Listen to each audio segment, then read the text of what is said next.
لقد كان في يوسف وإخوته آيات للسائلين إذ قالوا ليوسف وأخوه أحب إلى أبينا منا ونحن عصبة إن أبانا لفي ضلال مبين اقتلوا يوسف أو اطرحوه أرضا يخل لكم وجه أبيكم وتكونوا من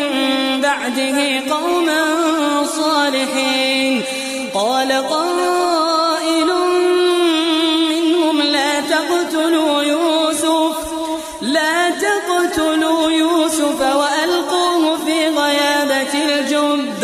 وألقوه في غيابة الجب يلتقطه بعض السيارة إن كنتم